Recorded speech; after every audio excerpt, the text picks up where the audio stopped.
ನಮಸ್ತೆ ಫ್ರೆಂಡ್ಸ್, ಲತಾ ಅಡುಗೆ ಚಾನಲ್ಗೆ ನಿಮಗೆಲ್ಲರಿಗೂ ಸ್ವಾಗತ. ನಾನಿವತ್ತು ಮಕರ ಸಂಕ್ರಾಂತಿ ಹಬ್ಬಕ್ಕೆ ಅಂತ ಹೇಳಿಬಿಟ್ಟು ಸಿಹಿ ಪೊಂಗಲನ್ನು ಮಾಡಿದ್ದೀನಿ. ಈ ರೀತಿ ಸಿಹಿ ಪೊಂಗಲನ್ನು ಮಾಡೋದು ಹೇಗೆ ಅಂತ ಹೇಳಿ ನೋಡ್ಕೊಂಬರೋಣ. ನೀವಿನ್ನೂ ನಮ್ಮ ಚಾನಲ್ಗೆ ಸಬ್ಸ್ಕ್ರೈಬ್ ಆಗಿಲ್ಲ ಅಂತ ಹೇಳಿದರೆ ಸಬ್ಸ್ಕ್ರೈಬ್ ಆಗಿ, ವಿಡಿಯೋನ ಲೈಕ್ ಮಾಡಿ, ಶೇರ್ ಮಾಡಿ, ಹಾಗೆ ಕಮೆಂಟ್ಸ್ ಮಾಡಿ.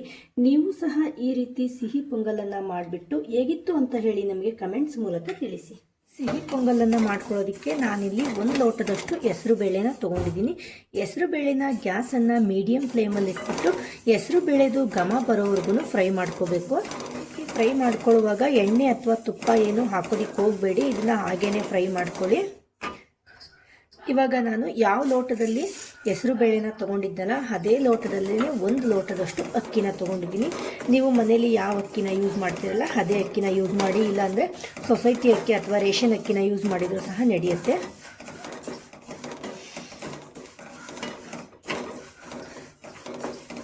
ಮೊದಲಿಗೆ ಹೆಸರು ಬೇಳೆನ ಹಾಕ್ಕೊಳ್ಳಿ, ಅನಂತರ ಅಕ್ಕಿನ ಹಾಕ್ಕೊಳ್ಳಿ. ಅಕ್ಕಿ ಒಂದು ಸ್ವಲ್ಪ ಬಿಸಿ ಆದರೆ ಸಾಕು.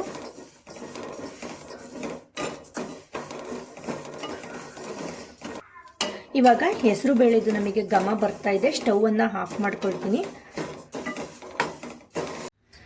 ಅಕ್ಕಿ ಮತ್ತು ಹೆಸರು ಬೇಳೆನ ನಾನಿಲ್ಲಿ 1-2 ಸರಿ ವಾಶ್ ಮಾಡ್ಕೊಂಡಿದ್ದೀನಿ. ಹಾಗೆಯೇ ನಾನು ಯಾವ ಲೋಟದಲ್ಲಿ ಅಕ್ಕಿ ಮತ್ತು ಹೆಸರು ಬೇಳೆನ ತೊಗೊಂಡಿದ್ನಲ್ಲ ಅದೇ ಲೋಟದಲ್ಲಿ 1 ಲೋಟಕ್ಕೆ 3 ಲೋಟ ನೀರು ಹಾಕಿದ್ದೀನಿ. ನಾನಿಲ್ಲಿ 1 ಲೋಟ ಅಕ್ಕಿ ಮತ್ತು 1 ಲೋಟ ಹೆಸರು ಬೇಳೆನ ತೊಗೊಂಡಿರೋದ್ರಿಂದ ನಾನಿಲ್ಲಿ 2 ಸೇರಿಸ್ಬಿಟ್ಟು 6 ಗ್ಲಾಸು ನೀರನ್ನು ಹಾಕ್ಕೊಂಡಿದ್ದೀನಿ. ಗ್ಯಾಸನ್ನು ಮೀಡಿಯಂ ಫ್ಲೇಮಲ್ಲಿ ಇಟ್ಬಿಟ್ಟು 3 ವಿಷಲನ್ನು ಕೂಗಿಸ್ಕೊಳ್ತೀನಿ. ನಮಗೆ ಸಿಹಿ ಪೊಂಗಲ್ಗೆ ಮೆತ್ತಗೆ ಬೆಂದ್ರೇ ಚೆನ್ನಾಗಿ, ಅದಕ್ಕೋಸ್ಕರ ಆದಷ್ಟು 1 ಲೋಟಕ್ಕೆ 3 ಲೋಟ ನೀರನ್ನು ಹಾಕಿಬಿಟ್ಟು ಸ್ವಲ್ಪ ಮೆತ್ತಗೆ ಬೇಯಿಸ್ಕೊಳ್ಳಿ. ಪ್ಯಾನಿಗೆ 1-2 ಟೇಬಲ್ ಸ್ಪೂನ್ ಅಷ್ಟು ತುಪ್ಪನ ಹಾಕ್ಕೊಂಡಿದ್ದೀನಿ. ತುಪ್ಪ ಒಂದು ಸ್ವಲ್ಪ ಬಿಸಿ ಆದಮೇಲೆ ಒಂದು ಸ್ವಲ್ಪ ದ್ರಾಕ್ಷಿ ಮತ್ತು ಒಂದು ಸ್ವಲ್ಪ ಗೋಡಂಬಿನ ಹಾಕ್ಕೊಂಡಿದ್ದೀನಿ. ತುಪ್ಪದಲ್ಲಿ ದ್ರಾಕ್ಷಿ ಮತ್ತು ಗೋಡಂಬಿನ ಫ್ರೈ ಮಾಡ್ಕೊಳ್ತೀನಿ. ಇವಾಗ ದ್ರಾಕ್ಷಿ ಮತ್ತು ಗೋಡಂಬಿ ಎಲ್ಲ ಚೆನ್ನಾಗಿ ಫ್ರೈ ಆಗಿದೆ. ಇದನ್ನು ನಾನು ಒಂದು ಬಟ್ಲಿಗೆ ತೆಕ್ಕೊಳ್ತಾ ಇದ್ದೀನಿ. ಇವಾಗ ಒಂದು ಪಾತ್ರೆನ ಇಟ್ಕೊಂಡಿದ್ದೀನಿ. ಪಾತ್ರೆಗೆ ನಾನಿಲ್ಲಿ ಈ ಥರ ಗ್ಲಾಸಲ್ಲಿ 1 ಗ್ಲಾಸಷ್ಟು ನೀರನ್ನು ಹಾಕ್ಕೊಂಡಿದ್ದೀನಿ. ಹಾಗೆಯೇ ಸ್ವೀಟಿಗೆ ಬೆಲ್ಲನ ಹಾಕ್ಕೊಳ್ತಾ ಇದ್ದೀನಿ.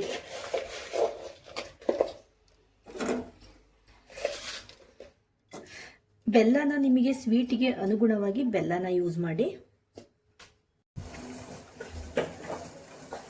ಇವಾಗ ಬೆಲ್ಲ ಎಲ್ಲ ಚೆನ್ನಾಗಿ ಕರಗಿದೆ. ಇವಾಗ ನಾವು ಆವಾಗಲೇ ಏನು ಬೇಯಿಸಿಬಿಟ್ಟು ಇಟ್ಕೊಂಡಿದ್ವಲ್ಲ ಹೆಸರು ಬೇಳೆ ಮತ್ತು ಅನ್ನನ ಹಾಕ್ಕೊಳ್ತಾ ಇದ್ದೀನಿ. ನಾವಿಲ್ಲಿ ಅಕ್ಕಿ ಮತ್ತು ಹೆಸರು ಬೇಳೆನ ಸಮ ಪ್ರಮಾಣ ತಗೊಳ್ಳೋದ್ರಿಂದ ಸಿಹಿ ಪೊಂಗಲಿಂದು ಟೇಸ್ಟು ಚೆನ್ನಾಗಿರುತ್ತೆ. ಹಾಗೆಯೇ ನಾವು ಭಾಳ ಹೊತ್ತಿಟ್ರೂ ಸಹ ಅದು ಗಟ್ಟಿ ಆಗೋದಿಲ್ಲ. ನಾವು ಬೇಯಿಸಿಬಿಟ್ಟಿರೋ ಮಿಶ್ರಣನ ಹಾಕ್ಕೊಂಡ್ಮೇಲೆ ಒಂದು ಸರಿ ಚೆನ್ನಾಗಿ ಮಿಕ್ಸ್ ಮಾಡ್ಕೊಳ್ಳಿ. ಒಂದು ಸ್ವಲ್ಪ ಏಲಕ್ಕಿ ಪುಡಿನ ಹಾಕ್ಕೊಳ್ತಾ ಇದ್ದೀನಿ. ಒಂದು ಸ್ವಲ್ಪ ಒಣ ಕಾಯಿ ತುರಿ,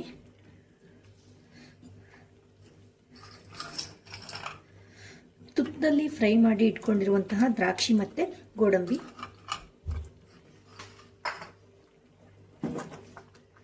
ಕಾಯಿ ತುರಿ ದ್ರಾಕ್ಷಿ ಗೋಡಂಬಿನ ಹಾಕ್ಕೊಂಡ್ಮೇಲೆ ಒಂದು ಸರಿ ಚೆನ್ನಾಗಿ ಮಿಕ್ಸ್ ಮಾಡ್ಕೊಳ್ಳಿ. ಹಾಗೆಯೇ ಸ್ವೀಟನ್ನು ಒಂದು ಸರಿ ಬೇಕಂದರೆ ಚೆಕ್ ಮಾಡ್ಕೊಳ್ಳಿ. ಕಡಿಮೆ ಆಗಿತ್ತು ಅಂತ ಹೇಳಿದರೆ ನೀವು ಬೇಕಂದರೆ ಒಂದು ಸ್ವಲ್ಪ ಆ್ಯಡ್ ಮಾಡ್ಕೊಳ್ಳಿ. ಇವಾಗ ಚೆನ್ನಾಗಿ ಕುದೀತಾ ಇದೆ. ಸ್ಟವನ್ನು ಆಫ್ ಮಾಡ್ಕೊಳ್ತೀನಿ.